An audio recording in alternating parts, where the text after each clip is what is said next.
Hi అందరికీ welcome to my channel this is Shweta. ఇక్కడ మేము కాళేశ్వరానికి వెళ్తున్నాము. ఎందుకు ఏమిటి అనేది ఫుల్ వీడియో చూడండి. అమ్మ వాళ్ళది జంగం దగ్గర నెల్లుట్ల. ఎర్లీ మార్నింగ్ 6కి స్టార్ట్ అవుతే కాళేశ్వరానికి వచ్చే వరకు 10:30 అయ్యింది.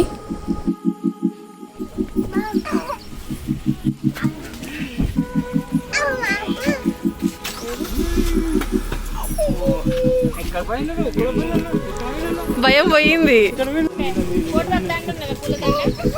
చెట్టుతో తెచ్చుకున్నానా?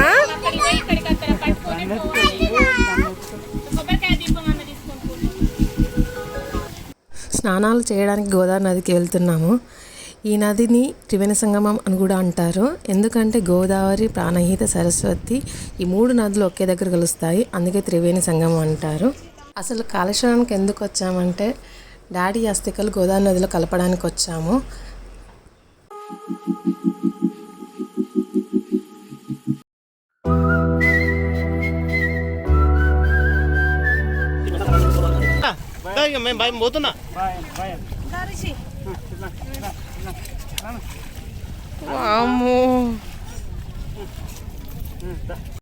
డాడీది కార్యక్రమం అయిపోయాక గుడి లోపలికి వెళ్దామని చెప్పి గుడి దగ్గరకు వచ్చాము.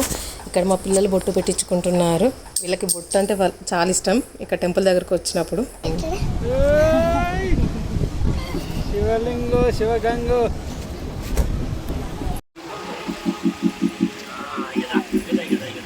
మళ్ళీ మళ్ళీ మళ్ళీ మళ్ళీ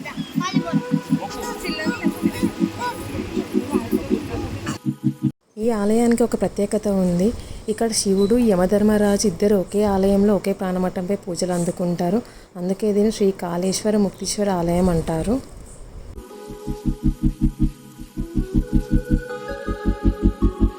ఇక్కడ చాలా రకాల పూజలు చేయించుకుంటారు. శనిగ్రహ పూజలు, కాలసర్పదోష పూజలు, రాహుకేతు పూజలు, ఇలా అన్ని రకాలుగా చేయించుకుంటారు. అందరం కలిసి దేవుని దర్శనం కోసం గర్భగుడి లోపలికి వెళ్తున్నాము. మా మమ్మీ, మా అన్న అయితే బయటనే ఉన్నారు. మేము, మా అక్క వాళ్ళు, బాబాయ్ లోపలికి వెళ్తున్నాము.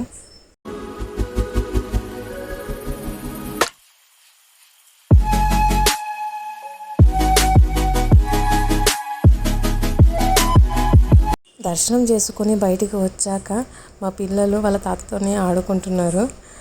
మా బాబాయ్ అంటే మా శ్రేష్ఠ పాపకి ఫుల్ భయం, కానీ ఆ రోజు మొత్తం మా బాబాయ్తో ఫుల్ ఆడుకుంది. మీకు ఈ వీడియో కనుక నచ్చినట్లయితే లైక్ చేయండి, షేర్ చేయండి, కామెంట్ చేయండి, సబ్స్క్రైబ్ చేసుకోండి. Thank you for watching. Bye.